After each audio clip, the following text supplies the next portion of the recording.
Ric Flair's heartbreaking goodbye to Hulk Hogan. The crowd roared when he entered an arena. Then one day, the noise stopped. Hulk Hogan, the man who defined an era, is gone. No grand farewell. No cameras rolling for one last victory pose. Just silence. But what Ric Flair revealed after Hogan's death wasn't the tribute fans expected.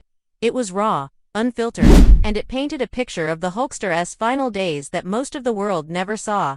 This isn't just about wrestling, it's about the reality behind the legend, the rivalries, the brotherhood, the battles no one cheered for.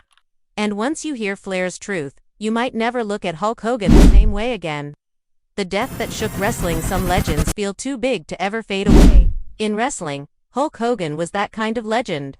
The bandana, the torn shirt, the booming voice. He wasn't just another name on the roster. He was the symbol of an era, a walking promise that heroes could exist in real life. That's why the news didn't seem real when it came. Hulk Hogan gone. The news broke on a quiet Tuesday morning. There was no dramatic farewell match. No cameras capturing a final wave to the crowd. Just a short, quiet announcement, far too quiet for a man who'd spent his life under the roar of arenas. Fans rushed online. Feeds filled with clips of him body-slamming Andre the Giant, hyping the audience, pointing to the camera with that larger-than-life energy. 2 millions, Hogan was the champion, the entertainer, the icon. But Ric Flair, his fiercest rival and one of the few who knew him beyond the spotlight, was thinking of another side to Hogan. A side the public rarely saw. Flair had shared the grind with him. The locker rooms, the endless travel, the long nights after the crowds went home. And when Hogan passed, Flair didn't give the kind of polished farewell people expect from legends. He spoke plainly. And it caught people off guard. "I think he just got tired," Flair said. No flowery language. No scripted moment. Just a blunt truth. It was the sort of line that made people stop. Because maybe, for the first time, someone was saying what no one wanted to admit of in. The greatest heroes eventually run out of fight. Before we go deeper into what that comment really meant, let's go back and understand the complex and often difficult relationship between these two legends. Brothers in battle long before the tributes, before the breaking news. There was a story, years of rivalry and uneasy respect between Ric Flair and Hulk Hogan.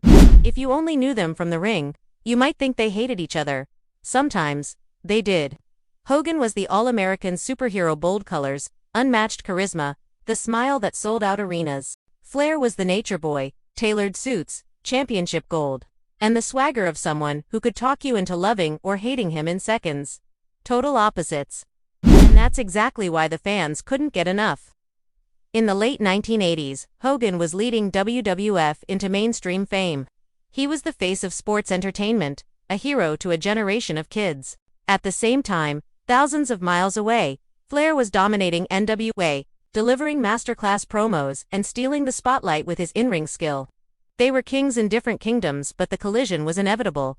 When it happened in WCW during the 1990s, the atmosphere was electric. Every match felt like history. But away from the cameras, there were tensions. Hogan's contract famously gave him creative control. He could influence how matches ended. Flair was a traditionalist, believing in letting the match tell the story.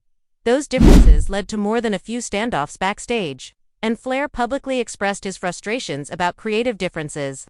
Still, time and shared scars broke down the walls. Both had been at the top. Both had been knocked down by injuries, personal failures, financial losses, and bodies battered from decades of punishment. Flair would later admit Hogan had helped him more than most people knew, sometimes even financially. They weren't best friends. They were brothers forged in the same fire, sometimes in opposite corners, sometimes side by side, but always bound by the business that made them and broke them. This shared history is crucial, because to understand what Flair said, you have to understand what they both went through. And what Hogan went through in his final years was something few people knew about. The Hogan mystique. An icon's burden. The world saw Hulk Hogan, the persona, the spectacle, but underneath the red and yellow, the real person, Terry Bollea, was carrying a burden few could understand. For over 4 decades, he didn't just play a character, he was the character. The line between man and icon blurred to the point of disappearing entirely. This isn't a new phenomenon in the world of entertainment, but for Hogan, the pressure was unique and unrelenting. He was the architect of modern wrestling's mainstream success. And with that title came a relentless expectation to always be Hulk Hogan. He couldn't just walk through an airport without a crowd forming. He couldn't have a quiet dinner without someone asking for a photo and a "what you're gonna do, brother." He lived every minute of every day as the public property of millions of fans. This wasn't just a job. It was a way of life that had no off switch. This constant public presence took a psychological toll. The private struggles of Terry Bollea, injuries, the family problems, the quiet moments of doubt were always at war with the larger-than-life figure the world demanded he be. This is a key part of the story that often gets overlooked. The physical pain is obvious, but the mental burden is just as profound. The character of Hulk Hogan was built on a foundation of faith, patriotism, and unyielding strength. He never lost a fight and never gave up. He was a symbol of hope. The emotional weight of maintaining that symbol, especially as his body began to fail and his personal life became public, must have been immense. He was obligated to be the perfect hero, even when he was feeling the most human. We can see this in his interviews. Even in casual conversation, he would often default back to the Hulk Hogan voice and cadence. It was a muscle he had flexed for so long it had become a reflex. It was a shield he used to protect himself from the realities of his life, a way to keep the public at arm's length. This wasn't a choice he made in a single moment. It was a slow, gradual transformation from a man into a monument. He became a prisoner of his own success. The business itself encouraged this. WWF and later WCW didn't sell tickets to see Terry Bollea. They sold tickets to see Hulk Hogan. They cultivated the image, built the brand, and relied on him to be that hero 24/7. It was a brilliant marketing strategy. But it came at a price for the man at its center. The stories of creative control and backstage politics with Flair aren't just about wrestling matches. They are about two men with fundamentally different approaches to the business. Flair saw himself as a performer who could be a villain or a hero, a man who could change with the times and evolve his persona. Hogan was locked into a single, heroic identity. To deviate from it would be to betray the millions of fans who had invested their faith in him. Think about the aha moments in our lives, the times when we realize that someone we admire is flawed. For Hulk Hogan, that moment was an ongoing, daily battle. He couldn't show vulnerability, he couldn't be weak, he couldn't express pain. The very thing that made him a global icon was also a cage. He was always on stage, and the audience was always watching. This adds a new layer to the narrative of his physical decline. It wasn't just that his body was failing him. It was that his body was failing a character that was supposed to be indestructible. This burden is the unspoken half of Ric Flair's story. When Flair looked at Hogan, he didn't just see a rival or a friend. He saw a man who had been consumed by his creation. Flair, in his own way, had navigated the same business with a very different mindset. He was the nature boy, an arrogant showman who reveled in his flaws and celebrated his excesses. He never pretended to be a role model. He was a mirror reflecting the uglier side of ambition and success. This allowed him a certain freedom that Hogan never had. Flair's character was an escape for him. Hogan's character was a prison. This psychological element provides a deeper understanding of why Hogan retreated from public life in his final years. It wasn't just about the physical pain. It was about the exhaustion of having to be someone he no longer had the strength to be. It was the relief of finally taking off the red and yellow armor and just being Terry Bollea, a man in pain, a man with health problems, a man who, like everyone else, was getting old and tired. The public, who adored the hero, was not ready to see the man. And perhaps, the man wasn't ready to let them. This created the quiet, isolated life that Ric Flair spoke of, the silence that followed decades of roaring crowds. It was the silence of a man who had finally put down the burden of being a myth. To the public, Hogan never slowed down. He remained the man, tearing his shirt, flexing for the crowd, telling millions to keep the faith. Behind closed doors, it was a different story. Years of wrestling had taken their toll. Multiple back operations, both hips replaced. Knees ground down by years in the ring. Rebuilt shoulders. And just months before his death, a delicate neck surgery that limited his movement. In public, Hogan stayed in character, smiling, staying upbeat. Privately, friends saw him struggle to stand, wince in pain, and avoid walking more than necessary. Then there was the illness almost no one knew about: chronic lymphocytic leukemia. Hogan chose to keep it quiet. He didn't want sympathy. He wanted to be remembered in the red and yellow, not as a man fighting cancer behind closed doors. In his last months, he stayed mostly at home in Clearwater, Florida. No media, no spectacle, just quiet. But quiet didn't mean peace. It meant isolation. One friend recalled visiting him and feeling an unnatural stillness in the air. No sound. No crowd. Just a man who had spent his life in chaos, now surrounded by silence. Some believe Hogan made peace with it. Others think he couldn't bear for fans to see him diminished. Either way, when the end came, it seemed sudden to the public but not to those who'd been watching closely. This is where Flair's words cut through all the noise. While the rest of the world was posting tributes and memories of the glory days, Flair spoke about the reality of the end. The public tribute versus the private truth when Hogan's passing was announced. Tributes came fast: photos, stories, praise from fellow wrestlers. Flair's official statement matched the tone. It was respectful, brief, and full of admiration for Hogan's strength and impact. But privately, Flair's words were different. To a friend, he reportedly said, "I can't stay silent anymore. People keep acting like Hogan went out on top. He didn't. He was miserable. Couldn't walk. Couldn't move. That's not how he wanted to be remembered." When those words leaked, reactions split. Some fans felt he had crossed a line. Others said Flair was one of the few with the right to speak that truth. It didn't spark a loud public feud. But within the wrestling world, it stirred quiet, thoughtful conversations about what really happens to its heroes. Flair's comments revealed the often hidden reality of a wrestler's life after the spotlight fades. It's a world of physical pain, medical bills, and a quiet struggle with identity. This private truth also revealed something else about Flair himself. Something that runs deeper than his friendship with Hogan. A sense of survivor's guilt. Survivor's guilt for Flair. Hogan's death wasn't just losing a friend. It was losing one of the last people who truly understood the road they'd both walked. Flair's survival record is long. A plane crash in 1975 that broke his back. Multiple organ failure in 2017, cancer twice. Burying friends, rivals, and even his own son. Now, he'd outlived Hogan too.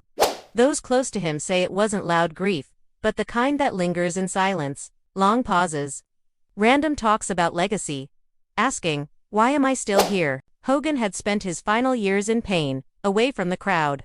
Flair, older, still felt fine physically, and that contrast unsettled him. His public comments weren't polished because they came from a place of fear and recognition. He knew that the very thing that made them famous was the thing that was slowly breaking them both down. Why wrestlers pay a price. The story of Hulk Hogan is not a new one in professional wrestling. It is, in many ways, the central tragedy of a generation. Decades before modern medicine, before unionization was even a whisper, a generation of wrestlers operated in a landscape of silence. They were taught to hide pain. They were taught that to show injury was to show weakness. The business was built on a code that demanded they be more than human inside the ring, and, perhaps even more importantly, outside of it. For every superstar like Hogan and Flair, there are hundreds of forgotten names who paid the same price, and often a much heavier one, away from the glare of the cameras. Think of the road life, a constant state of motion that never allowed for proper healing. These legends weren't flying first class and staying in luxury hotels. They were in packed cars, driving hundreds of miles a night, sleeping in cheap motels, and performing in a different town every single day. The body never had a chance to recover. A torn muscle or a dislocated shoulder was not an excuse to take time off. It was a challenge to be conquered. The attitude was simple: the show must go on. The crowd, the promoters, and their fellow wrestlers expected it. This culture of silence and suffering was not just a side effect of the job. It was the job itself. And this culture extended to mental health as well. There was no support system for the psychological toll of life on the road, the constant travel, and the immense pressure to perform. In a business built on being the toughest and the biggest, vulnerability was not an option. For every man who got out of the business, a part of him remained on the road. The applause was a drug, and the adrenaline was the only thing that could kill the pain. But when the applause stopped, the emptiness that was left behind could be just as damaging as a broken back. We see this in the stories of countless other legends. The tragic loss of Chris Benoit, the quiet decline of Andre the Giant, and the struggles of Jake the Snake Roberts. Each of these stories, in their own way, is a mirror image of Hogan's. They are all about the cost of glory. The physical price was well documented in their later years: the pain, the surgeries, the limited mobility. But the psychological cost, the loss of identity when the cheers faded, is a much more difficult truth to face. This is the deeper context of Flair's words. He wasn't just mourning a friend, he was mourning a lifestyle. He was speaking for an entire generation of wrestlers who were taught to be silent. He was breaking the very code they lived by. By saying, "He just got tired," Flair was giving voice to the exhaustion that wasn't just physical, but emotional and spiritual. He was saying that even for the greatest of all time, the battles of the mind and body can be a more formidable opponent than any man in the ring. This truth is the one that sits most uncomfortably with fans. We want our heroes to be invincible. We want them to live forever. But Flair's words force us to confront the reality that for these men, the glory was a trade. A trade for their health, for their peace, and for their anonymity. It was a trade they made without hesitation in their prime, but one that came due in their final years. The cost of glory, the business makes its stars seem untouchable, the entrances, the lights, the deafening cheers, but it takes everything while they're on top, then quietly moves on when they slow down. Fans remember the highlights. The companies focus on the next big thing. And the legends fade from the spotlight. Most people don't see what comes after the surgeries, the pain, the simple tasks that become battles. Hogan knew, that's why he pulled away. Flair saw it too. Maybe that's why he chose honesty, even if it made people uncomfortable. Ric Flair's farewell to Hulk Hogan wasn't polished for the cameras. It wasn't designed to be uplifting. It was raw. "I think he just got tired." Plain words, but heavy. Maybe Hogan's ending wasn't about one last show. Maybe it was about stepping away before the image faded. To fans, he'll always be the hero, the roar, the colors, the belief. But those who knew him will remember a quieter last chapter. Flair didn't say it to shock. He said it because, after decades in the same trenches, he knew the truth. Even the strongest heroes can't beat time. And maybe, in the end, that's the part we should never forget, not just the glory, but the cost of giving it to us. Rest in peace, Hulk Hogan. If this story gave you a new way of seeing Hulk Hogan's legacy, drop a like to let us know. Share it with a friend who remembers the glory days of wrestling. And don't forget to subscribe so you re-hear for the next untold chapter from inside the ring.